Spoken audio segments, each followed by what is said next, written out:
កឡើងគួរឲ្យសោកស្ដាយពេកក្រៃឃ្លាតហើយឃ្លាតហើយព្រឹកព្រៃឃ្លាតទាំងទឹកដីកំណើតខ្ញុំ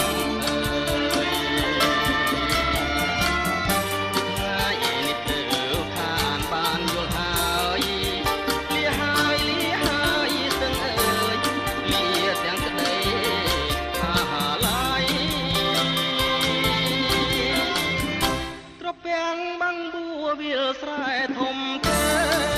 ស្នងភ្នំឆ្ងាយដាច់សំវែងអរិតីខ្លួនតែតែនឹកស្រមៃអោស្ទឹងពោធិ៍សាត់អ្នកមាននិស័យទិនរីមរាជនឹកមុំអីមានលួចថ្ងៃឡើយណាទឹកស្ទឹងត្រចាំងរួមរាំងសង្សារបើឲ្យខ្ញុំភ្លេចដេចបានបើថ្លៃស្មើនឹងកែវនេត្រាក្រែងតែបោះស្លាប់បាត់បងសូមសងថាគឺផុតពីក្តីស្នេហាស្នេហាជាមួយអើយលីហើយពោស័ព្ទលាក្លិនរំដួល